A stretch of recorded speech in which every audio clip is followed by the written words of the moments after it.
ஆண்டவராகிய இயேசு கிறிஸ்துவின் நாம் மையப்படுவதாக இந்த காலவெளியிலே உங்கள் யாவரையும் பார்ப்பதில் மிகுந்த சந்தோஷம். இந்த காலவெளியில் ஏசப்ப ஒரு வார்த்தை சொல்லி நம்மளை என்கரேஜ் பண்ண விரும்புகிறாங்க. மத்தேயு சுவிசேஷ புஸ்தகம் 7ஆம் அதிகாரம் 7ஆம் வசனம்.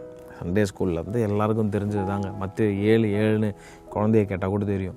என்ன வசனம் சொல்லுங்கள் பார்ப்போம். மத்தேயு 7:7 என்னது? கேளுங்கள் அப்பொழுது உங்களுக்கு கொடுக்கப்படும்.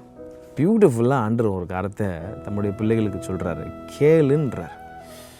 இந்த உலகத்தில் கேட்காத அப்படின்ற வார்த்தை வேணால் நிறைய வருமே தவிர கேளு அப்படின்ற வார்த்தை நிறைய இடத்துல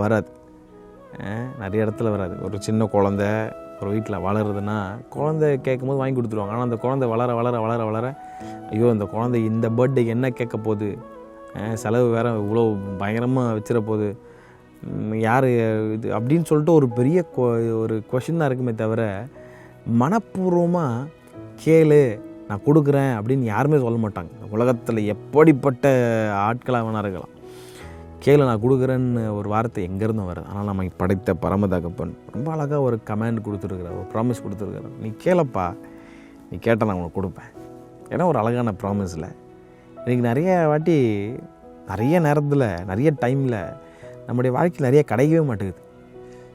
இங்கே பார்த்துட்ருப்போம், அவங்களுக்குலாம் இருக்குது. ஆனால் ஆண்டவர் நமக்கு ப்ராமிஸ் ஆல்ரெடி கொடுத்துட்டாரு. கேளுப்பா, நீ கேளு, வாய் திறந்து கேளு.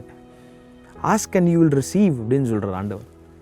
ஆனால் நம்ம இன்றைக்கி பாருங்கள், எனக்கு என் வாழ்க்கையில் இது இல்லை அது இல்லை, மற்றவங்களுக்குலாம் அது பண்ணியிருக்கிறார், மற்றவங்களுக்குலாம் அது இருக்குதுன்னு சொல்லி இப்படி கம்பேர் பண்ணியே வாழ்க்கை இன்றைக்கி நமக்கு வேண்டியவைகள் கிடைக்காதபடியே நம்ம இன்றைக்கி வாழ்க்கையை லூஸ் பண்ணிட்டுருக்கோம். ஆனால் ஆண்டவர் இங்கே சொல்கிறார், நீ கேளு. உலகத்தான் சொல்லுவாங்க கேட்காத, அமைதியாக இரு, இவ்வளோதான் உனக்கு அப்படின்னு ஒரு லிமிட் வச்சிரும். ஆனால் ஆண்டவர் அப்படி சொல்லவே இல்லையே. கேளு, வாய் திறந்து கேளு. ஏன்னா வசனம் சொல்லுது, ஏனெனில் கேட்கிறவன் எவனும் பெற்றுக்கொள்ளுகிறான். ரொம்ப அழகாக ஆண்டவர் சொல்கிறார், கேளு அப்போது உனக்கு கொடுக்கப்படும். கேட்குறதுல நிறைய வெரைட்டி, நிறைய எப்படி கேட்கணும் எப்படி கேட்கக்கூடாதுன்றதான் ஆண்டவர் சொல்லியிருக்கிறார். விசுவாசத்தோடு கேட்கணும், சந்தேகப்படாமல் கேட்கணும் அப்படிலாம் ஆண்டவர் சொல்கிறார்.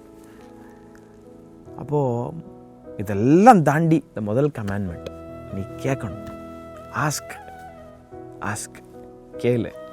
எனக்கு கேட்குறதுக்கு நமக்கு நேரம் இல்லை. அதனால தான் நம்ம வாழ்க்கையில் நிறைய கிடைக்க மாட்டேங்குது. ஏன் வாழ்க்கையில் சந்தோஷம் இல்லை, சமாதானம் இல்லை, வாழ்க்கையில் போராட்டம், வாழ்க்கையில் ஒரு ஒரு ஒரு அடைக்கப்பட்ட கதவு, இன்றைக்கி ஒரு சுபிட்சமே பார்க்க முடியல, ஒரு ப்ராஸ்பரிட்டி பார்க்க முடியல, ஒரு ஃபினான்ஷியலில் ஒரு அடைப்பு, அப்படி நிறைய காரியம் வந்து இன்றைக்கி லாக் ஆகிருக்கு.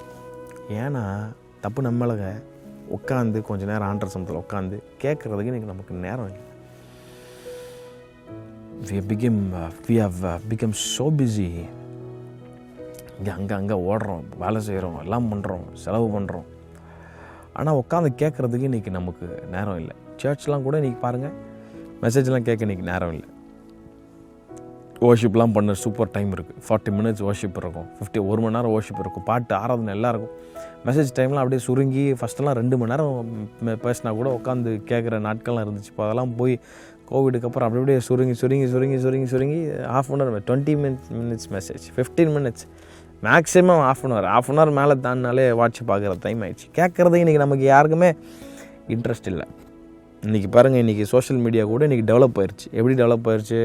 30 seconds மினிமம், 1 minute மினிமம், அதுதான் நம்ம ஜனங்க கேட்பாங்க. அதுக்கு மேலே பேசுனீங்கன்னா கேட்க மாட்டாங்க. அப்படிலாம் இன்றைக்கி வந்து நிறைய மாறிடுச்சு. ஆண்டவர் சொல்கிறார், கேளு அப்போது ஒன்று கொடுக்கப்படும். ஆண்டவர் வார்த்தையை கேளுங்க, நீங்கள் ஆண்டர்கிட்ட கேளுங்க. அதான் கத்திர விரும்புது. வேணா இப்படி சொல்லலாம், நீங்கள் ஆண்டர்கிட்ட கேளுங்க, அவர் பேசுகிறது கேளுங்க. இது ரெண்டுமே ஒரு 2-way கனெக்ஷன் நல்லா இருந்துச்சு வச்சுக்கோங்களேன், வாழ்க்கையில் சூப்பரான பிளஸிங்ஸ் ஆண்டர் தர போதுமானவராக இருக்கிறார். இது ரெண்டு எதனா ஒன்று கட்டானா கூட பிரச்சனை தான் வாழ்க்கையில். நீங்கள் அவர்கிட்ட கேளுங்க, அவர் பேசுகிறத நீங்கள் கேளுங்க. இது ரெண்டுமே சைமல்டேனியஸாக நடந்துகிட்டே இருக்கணும். அதுக்கு பேர் தான் உறவு, அதுக்கு பேர் தான் ப்ரேயர்.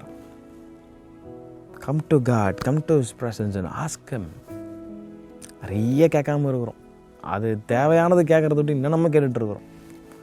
முதல் கண்டிஷன் ஆண்டவர் சொல்கிறார், நீ கேளுப்பா, நான் உனக்கு கொடுக்க நான் ஆயத்தமாக இருக்கிறேன். கேட்குற எவனும் பெற்றுக்கொள்ளுகிறான். ஆகவே இந்த மாதம் கேளுங்க, நிறைய ஆண்டவரோடு பேசுங்க. தாமே உங்களை அவரை ஆஸ்வதிப்பாராக. ஆமென்.